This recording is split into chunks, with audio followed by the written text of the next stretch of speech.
ನಮಸ್ಕಾರ. ಆರ್ಆರ್ ಅಡಿಗೆ ಮನೆಗೆ ಸ್ವಾಗತ. ಸಮಸ್ತ ನಾಡಿನ ಜನತೆಗೆ ನವರಾತ್ರಿಯ ಶುಭಾಶಯಗಳು. ದಸರಾ ಹಬ್ಬಕ್ಕೆ ಒಂದು ಸ್ಪೆಷಲ್ ಆಗಿ ಸ್ವೀಟ್ ಮಾಡ್ತಾ ಇದ್ದೀನಿ.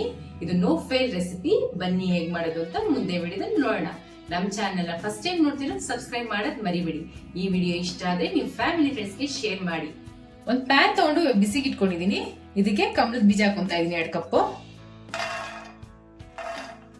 ಇವಾಗ ಇದನ್ನ ಸ್ವಲ್ಪ ಫ್ರೈ ಮಾಡ್ಕೋಬೇಕು, ಕ್ರಿಸ್ಪಿ ಆಗೋ ತರ. ನೋಡಿ ಈ ತರ ಮೆತ್ತಗಿರುತ್ತೆ. ನೋಡಿ ಫ್ರೈ ಆದ್ಮೇಲೆ ತೋರಿಸ್ತೀನಿ ಹೆಂಗಾಗಿರುತ್ತೆ ಅಂತ. ಇದು ಫ್ರೈ ಆಗ ಟೈಮ್ ತಗೊಳುತ್ತೆ 2 ರಿಂದ 3 ನಿಮಿಷ. ನೋಡಿ ಕಮಲದ ಬೀಜ ಮುಕ್ಕಾಲ್ ಫ್ರೈ ಆಗಿದೆ. ಇವಾಗ 1/4 ಕಪ್ ಹುರ್ಗಡ್ಲೆ ಹಾಕೊಂತಾ ಇದೀನಿ. ಹುರ್ಗಡ್ಲೆನು ಕಮಲದ ಬೀಜನ ಇನ್ನೊಂದು ಸ್ವಲ್ಪ ಫ್ರೈ ಮಾಡ್ಕೋಬೇಕು 1 ನಿಮಿಷ. 2 ಚೆನ್ನಾಗಿ ಫ್ರೈ ಆಗಿದೆ. ಇವಾಗ ಸ್ಟವ್ ಆಫ್ ಮಾಡ್ಕೊಂಡ್ಬಿಡೋಣ. ನೋಡಿ ಅವಾಗಲೇ ಎಷ್ಟು ಸಾಫ್ಟ್ ಆಗಿರ್ತೀವಿ, ನೋಡಿ ಎಷ್ಟು ಕ್ರಿಸ್ಪಿ ಆಗಿದೆ ಅಂತ. ಹುರ್ಕೊಂಡಿರೋ ಕಮಲದ ಬೀಜ ಮತ್ತೆ ಹುರ್ಗಡ್ಲೆ ತಣ್ಣಗಾಗಿದೆ. ಒಂದು ಮಿಕ್ಸಿ ಜಾರ್ ತಗೊಂಡು ಅದಕ್ಕೆ ಹಾಕೊಂಡ್ಬಿಡೋಣ.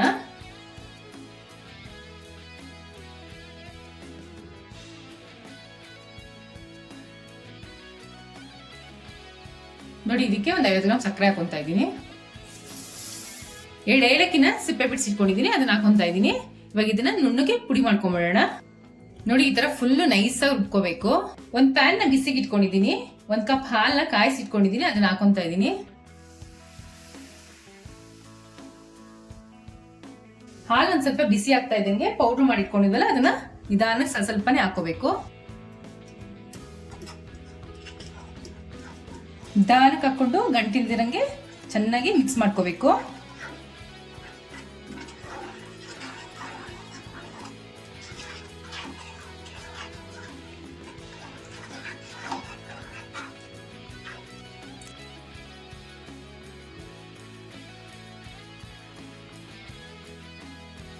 ಸ್ವಲ್ಪನೇ ಹಾಕೊಂಡು ಮಿಕ್ಸ್ ಮಾಡ್ಕೋಬೇಕು, ಇಲ್ಲಾಂದ್ರೆ ಗಂಟು ಬಂದ್ಬಿಡುತ್ತೆ.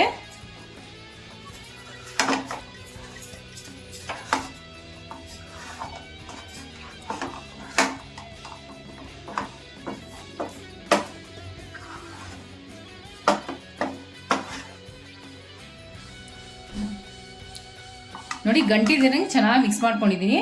ಇವಾಗ ಇದಕ್ಕೆ 1 ಟೇಬಲ್ ಸ್ಪೂನ್ ತುಪ್ಪ ಹಾಕೊಂತಾ ಇದ್ದೀನಿ. ಈಗ ಇನ್ನೊಂದ್ಸಲಿ ಮಿಕ್ಸ್ ಮಾಡ್ಕೊಂಡ್ಬಿಡೋಣ.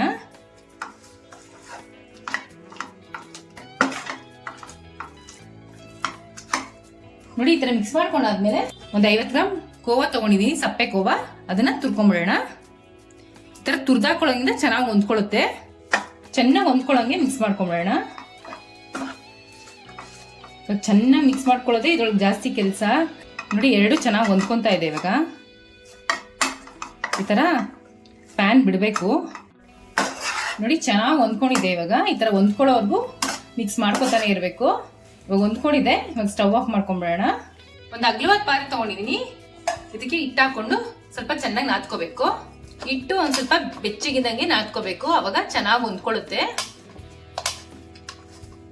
ಈ ತರ ಚೆನ್ನಾಗಿ ನಾದದಿಂದ ನಾವು ಮಾಡ್ತಾ ಇರೋ ಸ್ವೀಟು ತುಂಬಾ ಸಾಫ್ಟ್ ಆಗಿರುತ್ತೆ. ನೋಡಿ ಚೆನ್ನಾಗಿ ನಾದ್ಕೊಂಡು ಈ ತರ ಮಾಡಿಟ್ಕೊಂಡಿದೀನಿ. ಇವಾಗ ಇದನ್ನ 2 ಪೀಸ್ ಆಗಿ ಸಪ್ರೇಟ್ ಮಾಡ್ಕೊಂತಾ ಇದೀನಿ. ನೋಡಿ ಇದನ್ನ ತೆಗೆದಿಟ್ಕೊಂಡ್ಬಿಡ್ತೀನಿ. ಇವಾಗ ಇದಕ್ಕೆ 1 ಟೇಬಲ್ ಸ್ಪೂನ್ ಕೋಕೋ ಪೌಡರ್ ಹಾಕೊಂತಾ ಇದೀನಿ. ಇವಾಗ ಇದನ್ನ ಹಾಕೊಂಡು ಚೆನ್ನಾಗಿ ಹೊಂದ್ಕೊಳ್ಳೋಂಗೆ ನಾದ್ಕೋಬೇಕು.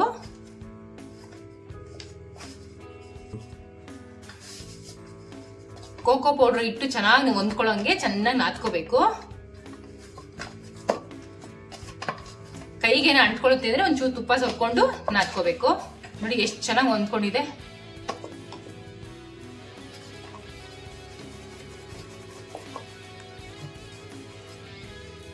ನೋಡಿ ಸ್ವಲ್ಪ ತಗೊಂಡು ಈ ತರ ಉಂಡೆ ಮಾಡ್ಕೊಂಡ್ಬಿಡ್ಬೇಕು.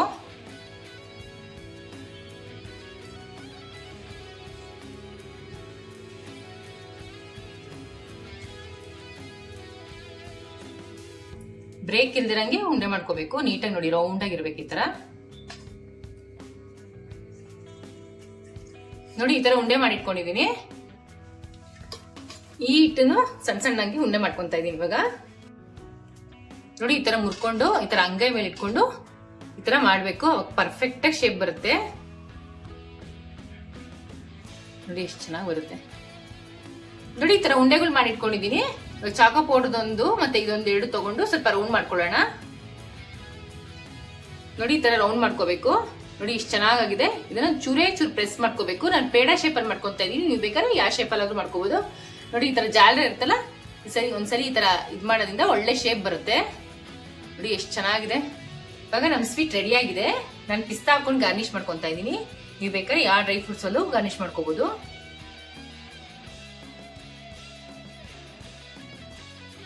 ದಸರಾ ಹಬ್ಬದ ಸ್ಪೆಷಲ್ ಸ್ವೀಟ್ ರೆಡಿ ಆಗಿದೆ. ಟ್ರೈ ಮಾಡ್ಬಿಟ್ಟು ಹೇಗಿತ್ತು ಅಂತ ಕಮೆಂಟ್ ಬಾಕ್ಸ್ ಅಲ್ಲಿ ತಿಳಿಸಿ. Thanks for watching our video.